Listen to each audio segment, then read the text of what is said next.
There is a road above Monaco that most tourists never take. It winds along the cliffside, high above the Mediterranean, with nothing but a low stone wall between the asphalt and a 120-foot drop. On the morning of September 13, 1982, Grace Kelly drove that road for the last time. She never made it down, and when the palace finally told the world what had happened, they lied. Not about the crash, about everything that led to it. Because the version of Grace Kelly that history sold you, the Hollywood princess who found her fairy tale and lived happily inside a palace, that version was built to hide something. The real story is darker, lonelier, and far more complicated than any fairy tale has a right to be.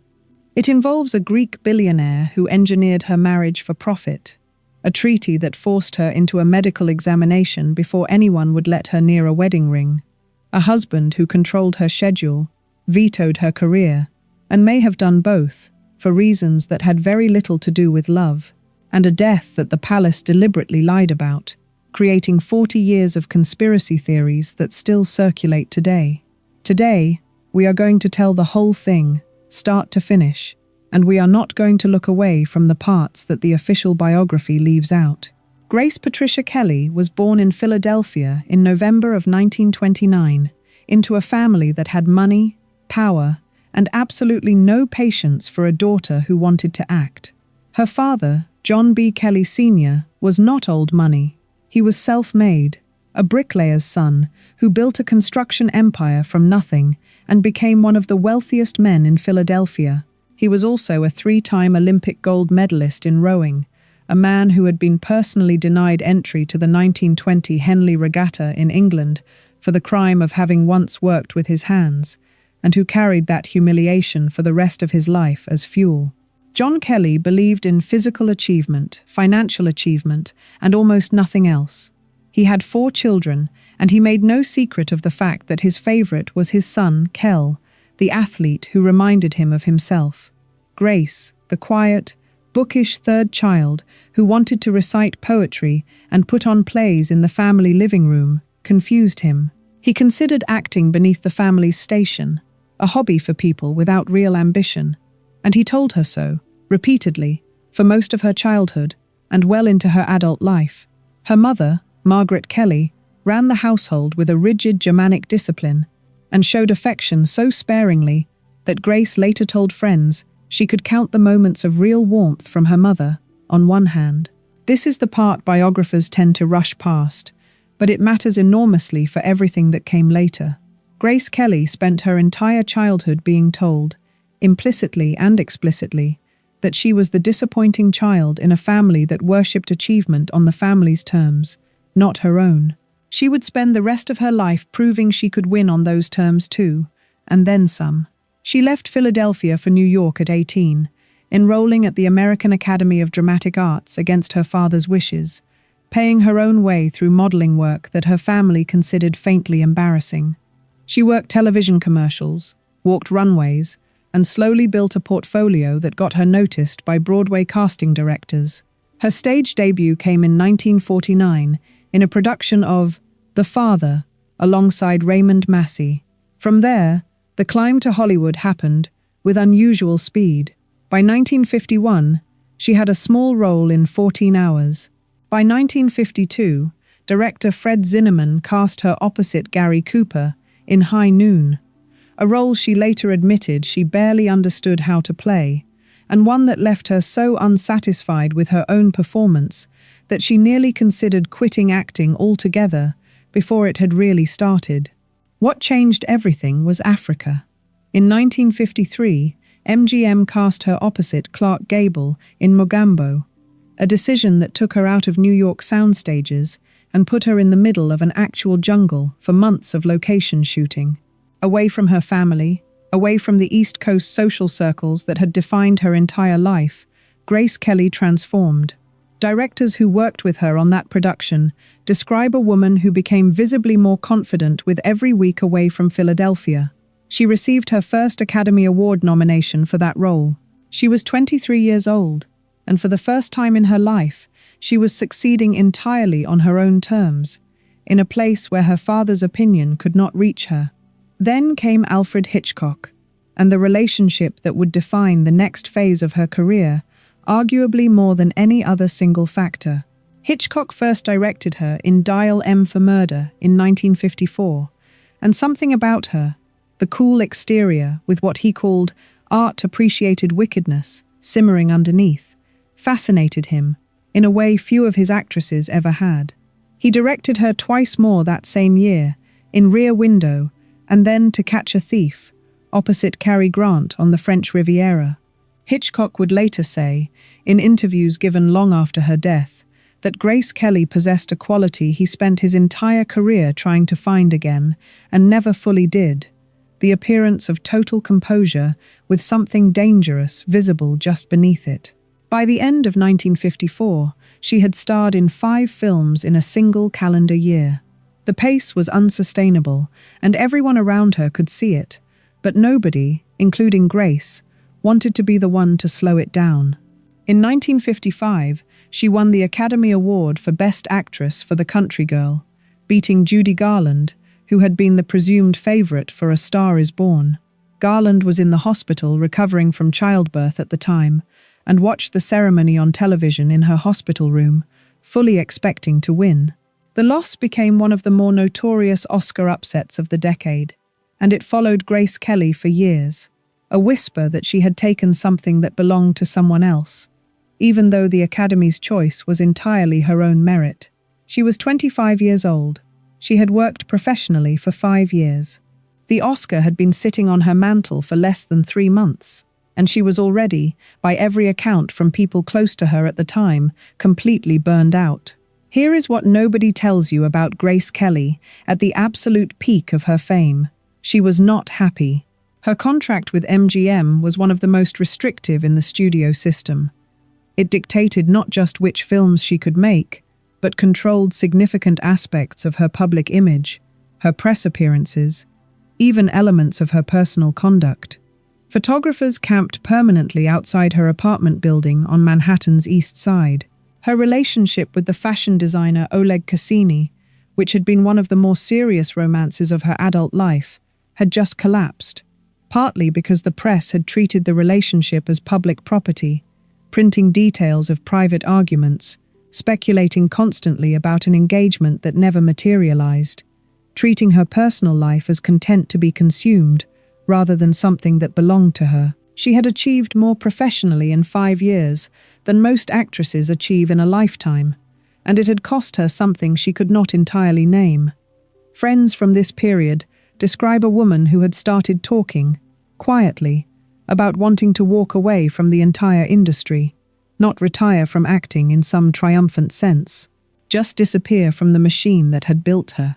In May of 1955, the French magazine Paris Match asked her to pose for a photograph with the reigning Prince of Monaco during the Cannes Film Festival. She agreed, mostly because it was an easy professional obligation that filled an extra day already carved out of her schedule. She thought it was nothing. She had no idea it was going to rearrange the next 26 years of her life. And she certainly had no idea that the entire encounter had been arranged before she ever stepped off the plane. Because here is what Grace Kelly did not know when she walked into that photo shoot. Nothing about it was an accident. The meeting had been engineered weeks in advance, and not by Grace, and not even primarily by Prince Rainier himself. It had been engineered by a Greek shipping magnate named Aristotle Onassis. Yes, the same Aristotle Onassis who would later marry Jacqueline Kennedy. In 1955, Onassis owned a controlling interest in Monaco's casino operator, the Société des Bains de Mer, and he watched that casino's revenues bleed out every single quarter. Monaco's entire economy ran on one industry. Cheaper, flashier resorts had opened up and down the Riviera. The American servicemen who had flooded the principality with cash after the war had gone home. The international super-rich had found newer playgrounds in Cannes and Saint-Tropez. Inside Monte Carlo, the casino was running on memory and old marble, and Onassis was losing money on his investment with no clear way to reverse the trend. Onassis understood spectacle, and he understood American capital, and he understood that a single monegasque prince, standing alone on a magazine cover, was never going to bring American tourist dollars across the Atlantic in any quantity that actually mattered. The solution required a face, specifically an American face, ideally Catholic to satisfy the deeply Catholic principality, ideally world-famous, ideally photogenic enough to put Monaco back on every glossy magazine cover in the United States, simultaneously. He found his operational partner in Father Francis Tucker, an American Catholic priest who served as Prince Rainier's personal chaplain and spiritual advisor. Tucker presented himself, publicly, as a man purely concerned with the prince's soul. Privately, in 1955, he was running an unofficial matchmaking operation for a 32-year-old prince who badly needed a wife, and more urgently, an heir. Tucker had been steering Rainier toward an American Catholic celebrity for months before Grace Kelly's name ever entered the conversation. The Paris match writer who arranged the Cannes photo shoot has gone on record, in interviews given decades later, about exactly how that meeting came together. Nothing about it happened by accident. Father Tucker got his American Catholic on the throne. Onassis got his quarterly earnings recovery. Within 2 years of the wedding, SBM's casino revenues had rebounded so completely that the entire gamble looked, in hindsight, like financial genius. Grace Kelly got something considerably harder to define, and arguably much harder to live with. But there was another problem sitting underneath all of this. One far older than Onassis's casino troubles, and far more consequential than a struggling resort economy. It traced back to the Franco-Monegasque Treaty of 1918, signed at the end of the First World War, and it contained a single clause that would end up governing the entire trajectory of Grace Kelly's adult life. The treaty stated, in plain terms, that if a reigning Prince of Monaco died without producing a legitimate Grimaldi heir, the principality would lose its sovereignty entirely and revert to French control. No heir, no country. France had extracted this provision from a weakened Monaco at the end of the war, and in 1955, the clause remained fully in effect, hanging over every decision the palace made about Rainier's marriage prospects. So when Rainier began seriously courting Grace, the palace was not simply searching for a suitable wife in the romantic sense. They were searching, with considerable urgency, for a verified fertile woman who could deliver an heir quickly, because the alternative was the literal disappearance of their nation. They were not willing to take this on faith. Before any engagement could be formalized, Grace Kelly was required to undergo a medical examination specifically designed to verify her fertility. And she was not the first woman subjected to this requirement. Rainier had been seriously involved with a French actress named Gisèle Pascal for nearly 6 years through the late 1940s and early 1950s. A relationship that ended abruptly after a palace-arranged medical examination concluded that Pascal could not bear children.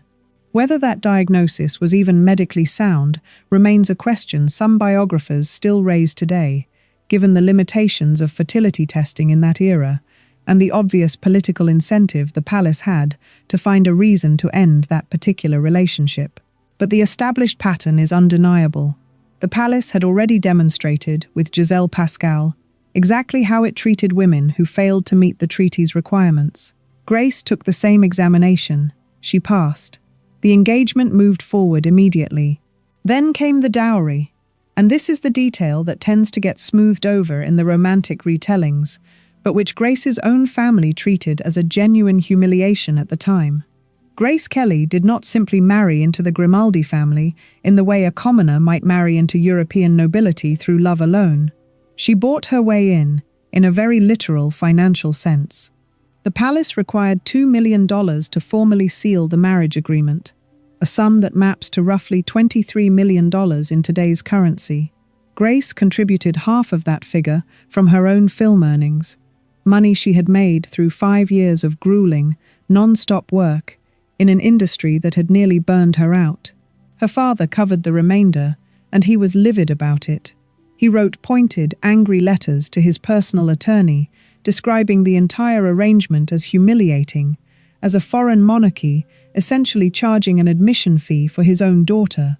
The famous quote that circulates in nearly every Grace Kelly biography, "My daughter doesn't have to pay any man to marry her," may not be an exact word-for-word transcription. No biographer has ever located a verified primary source for the precise phrasing, but the underlying sentiment is extensively documented through Kelly's actual correspondence from this period. He believed his daughter was being charged for the privilege of marrying into a family that should have considered itself fortunate to have her. On this particular point, the historical record suggests he was not wrong. The wedding itself unfolded across two ceremonies, civil and religious, on April 18th and 19th of 1956. In case anyone wondered whether this was treated as a private affair, 30 million people watched portions of it on television worldwide, an almost unfathomable audience for any event in 1956, royal or otherwise. MGM, who still technically held Grace under contract through the end of that year, treated the entire wedding as a corporate marketing operation in its own right, assigning their own camera crews and negotiating exclusive footage rights as though it were the premiere of one of their pictures. Grace wore a dress designed by the legendary MGM costumer Helen Rose, constructed from 25 yards of silk taffeta and antique rose point Brussels lace that was, by the time of the wedding, considerably older than the United States itself. It remains, to this day, one of the most studied wedding dresses in fashion history. Then the cameras packed up and went home, and the real, unphotographed version of Grace Kelly's new life began. It looked nothing like the wedding photographs suggested it would. Her French, which had never been fluent to begin with, remained noticeably rusty and heavily accented for years after the move, and the small, insular, fiercely protective Monegasque aristocratic class noticed this immediately and judged her for it relentlessly. They had largely decided she was a Hollywood lightweight before she had even finished unpacking. The palace staff, every single one of them, had served Prince Rainier and the Grimaldi family long before Grace arrived, and their institutional loyalty ran to the bloodline, not to the new American consort who had simply married into it. She could not walk casually to a cafe in town without a security detail trailing her. She could not pick up a telephone and call a friend back in Philadelphia without the very real possibility that someone within the palace apparatus would become aware of the call and its contents. She was 26 years old. She had just permanently signed away her entire professional identity for a role whose actual day-to-day rules nobody had bothered to fully explain to her in advance, and she was now expected to perform that role flawlessly inside a building staffed by people who had already, collectively, made up their minds about her before she ever said a word in their presence. The letters she wrote during this period to her closest American friends, most extensively preserved in correspondence with Judith Balaban Quine, one of her 6 bridesmaids who later wrote an entire book centered on the women who had stood beside Grace at the altar, describe a loneliness that caught Grace completely off guard. She had anticipated homesickness.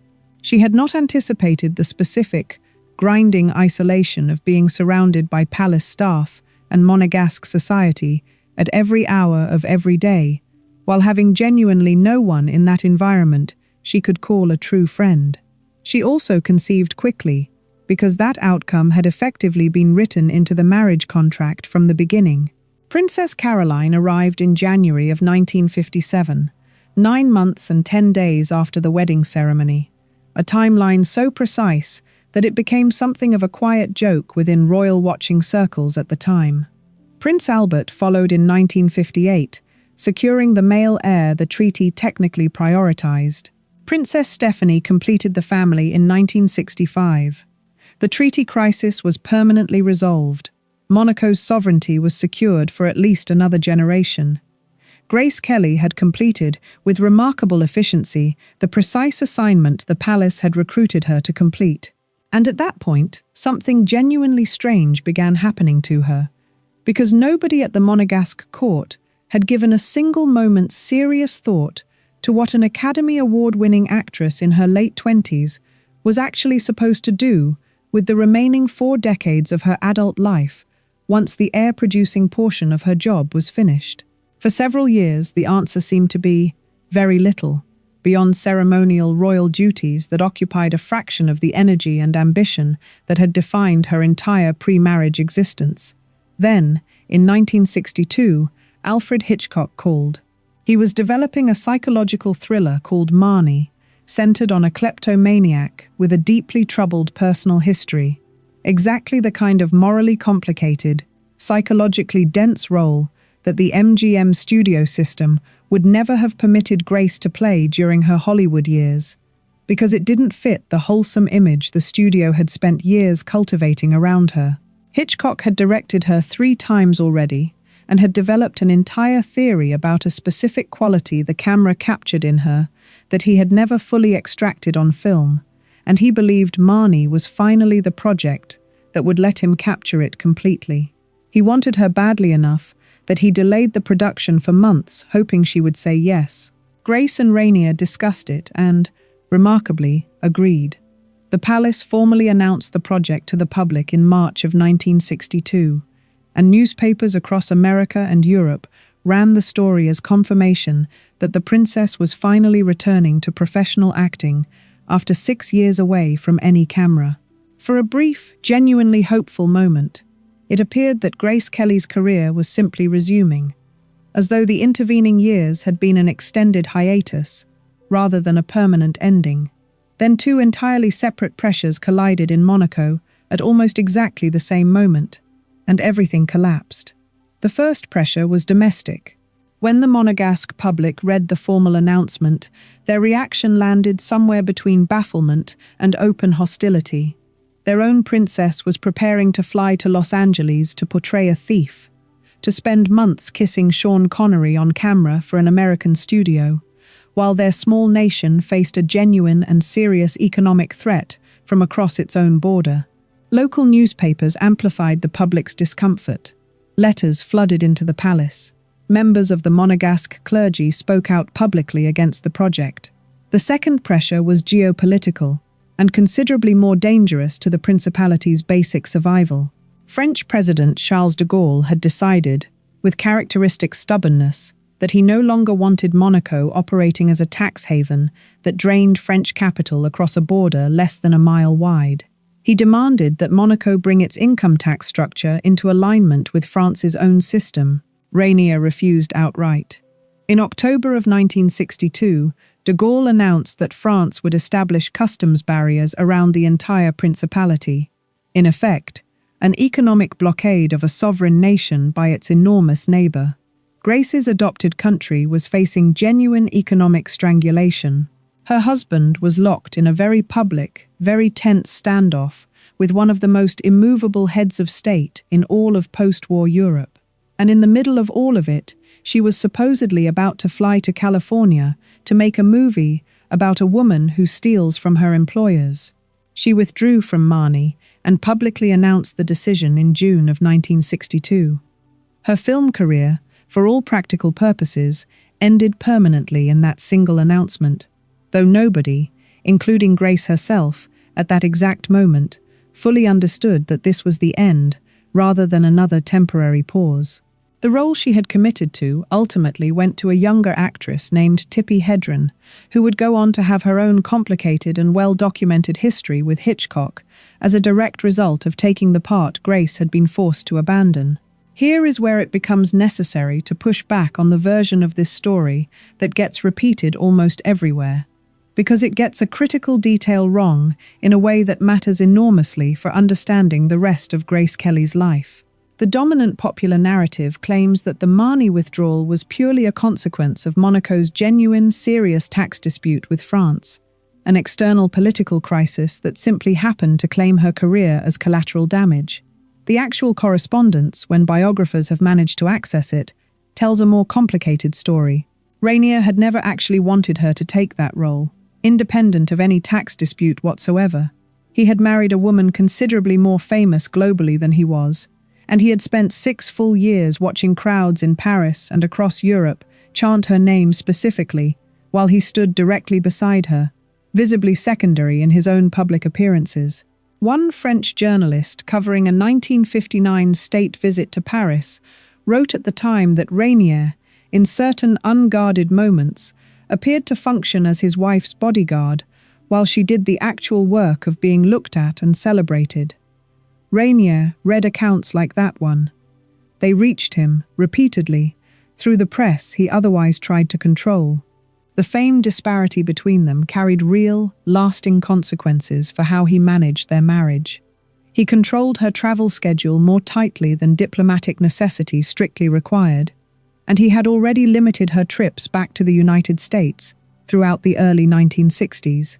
The de Gaulle crisis simply handed him the perfect, unimpeachable political cover to kill a film project he had privately opposed from the very beginning, for reasons that had considerably more to do with his own insecurity than with French tax policy. The tax crisis was completely real. It was also, for Rainier's purposes, extremely convenient timing. Grace had already given up acting once, voluntarily, when she married in 1956, and she had genuinely believed, at the time, that the sacrifice was temporary, that she would eventually find a way back to the work that had defined her entire adult identity before Monaco. The Marnie withdrawal in 1962 made the ending permanent in a way that left no room for that hope to continue. In the letters she wrote to American friends across the following months, she describes a depression that arrived in distinct waves and never fully receded afterward. She had lost her career twice in her life, once by her own choice when she married, and once through circumstances entirely outside her control in 1962. And on neither occasion had she actually chosen the outcome freely. A tax dispute between two governments had effectively made the second, far more permanent decision on her behalf. This is precisely the point in the story where the cheap tabloid biographies take over the narrative entirely, and where they get nearly everything that follows badly wrong. The version sold in supermarket biography sections claims that Grace spent the remaining 2 decades of her life sitting quietly inside the palace, drinking white wine, slowly fading into ceremonial irrelevance while nursing a permanent, unaddressed depression. This particular account traces back almost entirely to a single widely circulated biography by an author named Wendy Lee, a book that has been thoroughly dismantled by serious royal historians for its heavy reliance on anonymous sourcing and tabloid material that simply cannot withstand contact with any rigorous archival research. The actual documented record runs in a dramatically different direction. Between 1962 and 1982, Grace Kelly methodically built an entire second professional life for herself. Not a decorative, ceremonial one designed purely for royal photo opportunities, but a genuinely functional operation with real institutional weight behind it. She completely rebuilt the Monegasque Red Cross from its foundations upward, and under her direct presidency, the organization expanded its operating budget, its professional staff, and its international humanitarian reach in ways that had nothing to do with cosmetic royal patronage and everything to do with substantive organizational leadership. In 1963, she founded Amadei, the World Association of Children's Friends, an international NGO that grew, over subsequent decades, into an organization recognized by the United Nations and operating active programs across dozens of countries. An organization that, remarkably, still continues its work today, decades after her death. She also took on serious cultural development work that Monaco had genuinely never attempted before her arrival. The Monte Carlo Ballet found its modern institutional footing, specifically under her sustained patronage. She established a foundation for emerging artists that distributed real grants to young dancers, actors, and filmmakers, including, notably, grants extended to promising American students hoping to train professionally in Europe, which doubled, quietly, as her own ongoing bridge back to the country and the culture she had left behind. Monaco, under her cultural stewardship, gradually grew into a place where serious international artists genuinely wanted to spend meaningful time, a reputation the principality had never possessed before her involvement, and one that arguably explains how Monaco successfully pivoted, across the following decades, away from being purely a casino-dependent economy. The question of whether Grace Kelly lost her core identity inside that palace is considerably more complicated than the popular narrative tends to suggest. She unambiguously lost her acting career. The documented record is completely clear on that specific point, and she genuinely mourned that loss for years afterward. The letters to her American friends from the early 1960s clearly document a sustained depression she carried for a significant period following the Marnie decision specifically. But she also accomplished something that a great many women placed in comparable institutional positions throughout history never managed to achieve. She constructed an entirely separate identity that never became purely decorative or symbolic. The institutional work she invested in the Red Cross and in Amadei genuinely outlasted her own lifetime, and both organizations continue functioning in meaningful ways today. She built all of this from inside a country and inside a court that had initially treated her as an unwelcome Hollywood tourist when she first arrived in 1956. That underlying fact still matters enormously when assessing her actual legacy. The Monaco she had meaningfully shaped by 1982, through her sustained foundation work and her ballet patronage, and her quiet, ongoing program of grants for visiting American students, looked almost nothing like the struggling, casino-dependent principality she had originally married into back in 1956.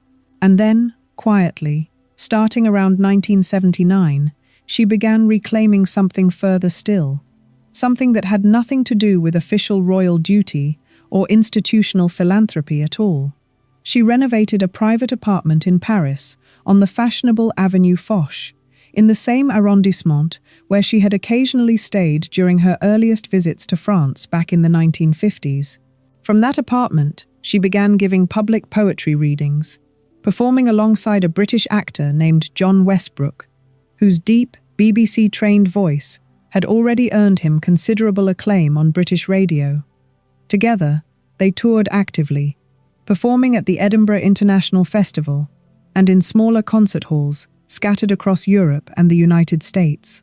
These poetry readings gave her a legitimate, public way to use the trained professional instrument she still fully possessed: her voice, her precise sense of timing, her natural stage presence, without ever technically crossing the specific line that the Marnie disaster had drawn so firmly back in 1962. Around this same period, she also began producing an entire substantial body of pressed flower botanical artwork, a discipline she had taken up almost as private therapy and then developed into genuinely serious creative output. That work eventually hung in actual gallery exhibitions in Paris, New York, and Tokyo, and critics reviewing those exhibitions, including several who had no particular awareness of her royal status going into the review, responded to the pieces purely as accomplished artistic work in their own right, not as a celebrity novelty. None of this represented the behavior of a woman who had quietly given up on maintaining any kind of artistic life for herself. It represented someone who had spent 2 decades carefully figuring out exactly how to preserve that artistic identity within the one narrow configuration the palace would actually permit. In the final 2 years of her life specifically, Grace Kelly was demonstrably busier, by every documented measure, than she had been at any point since her final active Hollywood years in the mid-1950s. She was actively managing the public fallout from Caroline's failed first marriage, providing near-constant daily supervision for Stephanie's increasingly turbulent teenage years, running the day-to-day operations of her expanding philanthropic foundations, and actively preparing material for her next planned poetry touring schedule. She was clearly not the slowly dissolving, wine-soaked figure the tabloid biographies insisted on describing. She was, by every available account from people who actually knew her during this final period, someone who had methodically figured out, across 26 demanding years, precisely how to maintain a genuinely artistic and purposeful adult life within the singular, restrictive institutional configuration the Monegasque palace would ultimately tolerate from its princess. We also cannot tell this story honestly without addressing the husband directly, because Prince Rainier remains, by a wide margin, the single most contested figure in this entire narrative, and the genuine historical contest runs considerably deeper than the standard tabloid framing typically allows for. Rainier unmistakably carried a serious temper. This detail does not originate from gossip columns or anonymous tabloid sourcing. It appears directly in his own authorized biography, written by Geoffrey Robinson with Rainier's full personal cooperation, in which Robinson explicitly describes repeated incidents of genuinely explosive anger that palace staff learned, over time, to carefully navigate around. Rainier had been raised, from earliest childhood, to embody an almost old-fashioned conception of European absolute royal authority, to function as the unquestioned final authority in any room he occupied. The basic idea of marrying a woman considerably more globally famous than he himself ranked, a woman whose mere presence drew louder public cheers, who could personally shut down Parisian streets with crowds simply by appearing in public while he stood directly next to her, represented something he had genuinely never been prepared to handle, despite his lifetime of royal training for almost every other conceivable scenario. Well-documented accounts survive from multiple state visits, during which enthusiastic crowds openly chanted Grace's name, specifically, while Rainier visibly stiffened beside her. These accounts reached him privately, repeatedly, throughout their marriage, and the underlying fame disparity carried real, lasting practical consequences for how he chose to manage their relationship and her professional opportunities going forward. Here it becomes necessary to proceed carefully, because a parallel and considerably darker narrative circulates persistently throughout the cheaper end of the published biography market, one that portrays Rainier as a habitual, serial adulterer who systematically tormented Grace throughout their entire 26-year marriage. The actual sourcing underlying that specific claim deserves honest scrutiny here. No documented primary source evidence whatsoever supports any pattern of chronic infidelity by Prince Rainier throughout the marriage. None has ever surfaced in the available archives. None appears in the preserved personal correspondence, and none appears in the recorded testimony of the people who actually stood closest to Grace throughout her married life. The Rainier as serial philanderer narrative appears almost exclusively in tabloid biographies published after the year 2000. Frequently, the very same biographies that confidently diagnose Grace as a functioning alcoholic without producing any actual medical evidence to support that specific claim either. Robert Lacey, who authored what most serious royal historians consider the single most balanced and rigorously sourced biography in the entire field, directly addresses these infidelity claims and explicitly dismisses them as unsupported. Judith Balaban Quine, who would almost certainly have known if any of it held genuine water, given her extraordinarily close personal relationship with Grace, addresses the same claims in her own writing and dismisses them as well. The honestly supported summary runs roughly as follows. The marriage settled, by its later years, into a separate bedrooms domestic arrangement, a configuration that was reasonably common throughout European aristocratic marriages of that particular era, and which does not automatically carry the scandalous implication that contemporary tabloid culture instinctively wants to attach to it. Rainier could behave, by multiple independent accounts, as a genuinely difficult, controlling, occasionally emotionally cold husband. He could also be observed weeping completely openly at her funeral, in front of television cameras broadcasting to the entire world, and then proceed to live another 23 years without ever once remarrying anyone else. That specific combination of documented behaviors does not particularly match the behavioral pattern of a man who fundamentally hated his own wife. The marriage clearly did not resemble the polished fairy tale that the wedding photographs originally suggested. It equally did not resemble the secret domestic nightmare that certain tabloid biographies have tried persistently to sell. Despite everything that popular culture has attempted to claim about it, the marriage appears to have functioned, by the most credible available evidence, as a genuine working partnership between two people who fundamentally liked each other, who frequently frustrated each other in completely ordinary ways, who collaborated effectively on the political and ceremonial dimensions of ruling Monaco together, and who increasingly lived somewhat parallel personal lives during their final decade as a married couple. Most marriages that successfully last 26 years tend to look something reasonably similar to that description, even when they are not unfolding inside an actual royal palace under constant public scrutiny. Caroline, Albert, and Stephanie are names many viewers will already recognize from the considerable European tabloid coverage of the 1980s and 1990s, and that recognition exists specifically because all three children grew up inside a household where Rainier's parenting approach and Grace's parenting approach actively conflicted with each other on essentially a daily basis. Rainier ran the household according to a fairly rigid, old-fashioned European disciplinary model. Authorized biographers, including Robinson, describe a father who shouted frequently, who consistently refused to negotiate with his children, and who relied heavily on sheer physical proximity and raised volume as his primary parenting tools. Albert, the designated heir, developed a noticeable childhood stutter, and palace insiders, along with family friends from that period, directly linked the stutter to the sustained pressure of being specifically his father's son and heir. Albert eventually overcame the stutter after years of dedicated speech work, but for a considerable stretch of his childhood, it remained a visible, public marker, and within the household itself, everyone reportedly understood it as something directly shaped by his relationship with his father. Grace, by contrast, ran almost the exact opposite parenting playbook, bringing a genuine emotional warmth into the household that had simply not existed there previously. She approached raising her children considerably more like an ordinary American mother than a traditional European royal parent, sitting directly on the floor to play with them, permitting genuine childhood noise and energy, reading to them extensively in English, even when their father consistently preferred French conversation at the formal dinner table. By the rigid standards of the Monegasque palace establishment, the emotional closeness she maintained with her own children registered as distinctly improper, almost embarrassingly informal.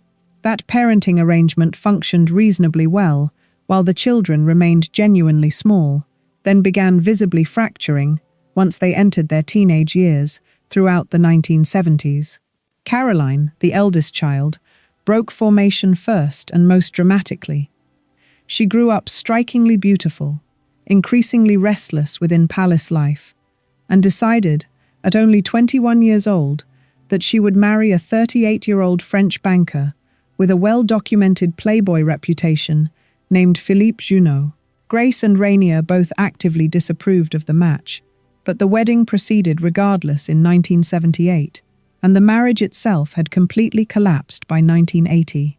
Grace, who found herself publicly supporting her own daughter through both the wedding celebration and the subsequent divorce, while privately believing the entire episode could have been avoided with better guidance, struggled visibly with the situation.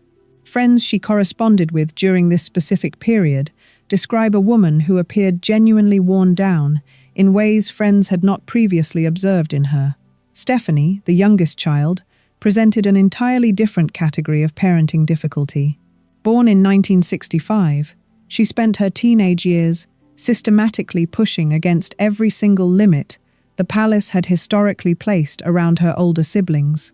The teenage version of Stephanie wanted to model professionally, wanted to sing, wanted to actively escape the formal protocol that Caroline had, at least outwardly, pretended to tolerate during her own adolescence. Grace, during the final 2 years of her own life, found herself managing Stephanie's life almost full-time, with a level of sustained daily attention she had genuinely never extended to her older 2 children when they had been the equivalent age. The pressure on Grace personally remained constant throughout this entire final period. This matters because the standard cinematic version of Grace Kelly's final years typically portrays her comfortably settled inside the palace, regal and entirely untroubled, occasionally hosting elegant galas between leisurely afternoons. That particular version misses essentially everything important about how she actually spent her time. The real woman, throughout 1980 and 1981, was climbing out of bed at 6 o'clock most mornings, specifically to manage active crises across 3 separate children's lives simultaneously, watching her own marriage settle into an increasingly distant arrangement, and quietly preparing herself for whatever genuinely difficult chapter would inevitably follow next. Then came the morning of September 13th, 1982, and everything that followed afterward. Grace and her youngest daughter Stephanie left the family's private country home at Rockagel that morning, intending to drive back down to the main palace in Monaco for the day. Grace took the wheel herself of a Rover 3500 sedan. Stephanie, 17 years old at the time, sat in the passenger seat beside her. Their route followed the Moyenne Corniche, the middle road of three constructed, originally by Napoleon's military engineers, winding dramatically above the Mediterranean coastline and offering, even today, one of the more visually striking drives anywhere in Europe. Approximately halfway down the descent, Grace suffered what medical examiners later identified as a cerebral vascular event, essentially a small stroke. She lost functional motor control on her right side for several seconds. On a winding mountain road of that specific character, several seconds proved more than sufficient. The Rover broke directly through a low retaining wall and tumbled roughly 120 feet down the mountainside before finally coming to rest in a tangle of crumpled metal and dense brush above the sea. Stephanie, conscious throughout, but not catastrophically injured, managed to climb out from the passenger side on her own. She suffered a hairline vertebrae fracture, along with significant bruising. Grace, still positioned in the driver's seat, suffered a second and considerably larger stroke during the actual fall itself. Medical examiners subsequently established that the impact triggered cerebral hemorrhaging her body simply could not recover from. Emergency crews reached the wreckage within roughly an hour and found her alive but completely unconscious. An ambulance transported her to the hospital almost immediately. She died the following day, September 14, 1982, after her family made the decision to remove life support. That final decision fell directly to Rainier, who had spent the preceding 24 hours essentially unable to leave her hospital bedside, and who would later describe the specific moment they finally stopped medical intervention as the single worst hour of his entire life.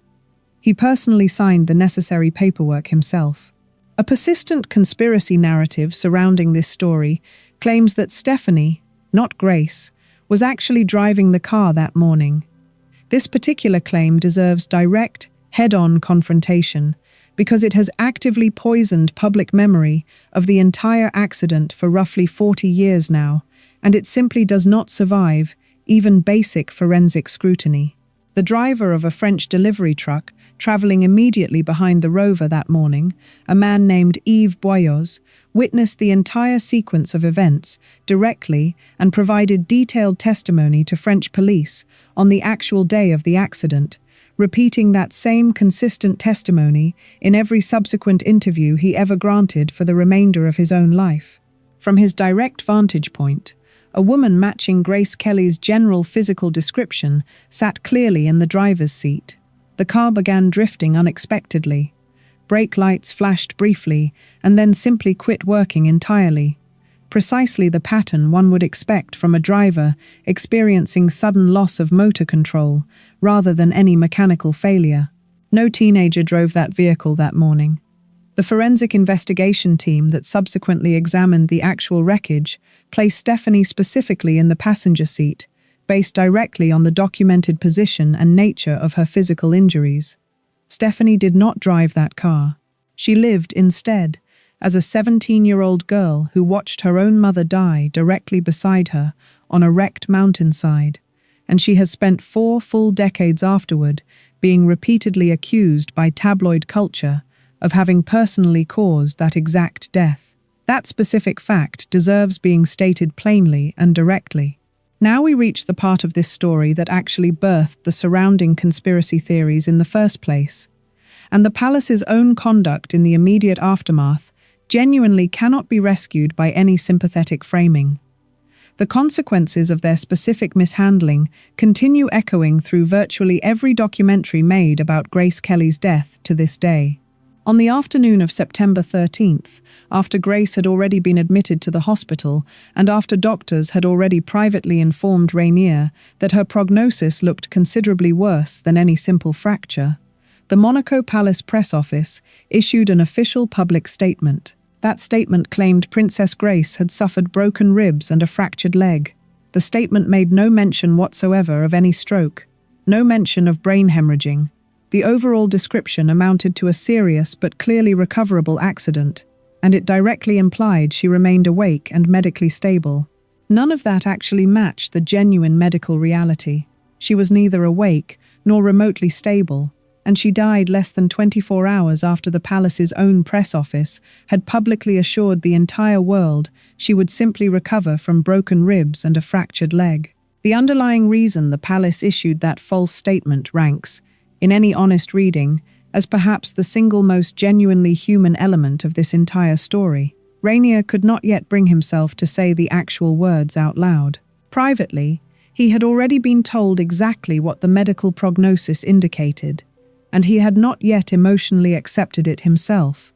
The press office issued the specific statement he personally felt capable of living with that day, rather than the statement the documented medical facts actually supported. And when the genuine truth inevitably caught up with the public narrative the following afternoon, the world did not simply learn that Grace Kelly had died.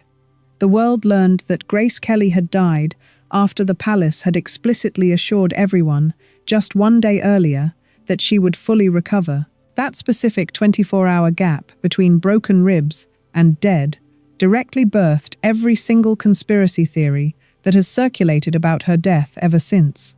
Organized crime involvement, deliberate brake tampering, palace cover-ups, the persistent and cruel rumor that Stephanie had been driving. None of those theories carry any genuine forensic foundation whatsoever. All of them grew directly out of that specific 24-hour window during which the global public believed two entirely contradictory official statements, and nobody within the Monaco Palace establishment ever bothered explaining why those two statements so dramatically contradicted each other. If the palace had simply told the complete truth on September 13th, none of these conspiracy theories would have ever taken hold in the first place. They chose to tell a comforting lie instead, and her legacy has been paying compounding interest on that single decision for 40 years now, with no genuine sign of these conspiracy theories fading from public discussion even today.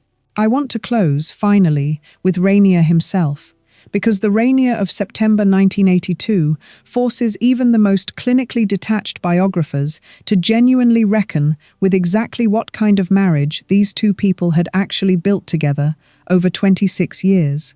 He had reached 59 years of age when she died, having ruled Monaco continuously for 33 years by that point, and having remained married to Grace for 26 of those years.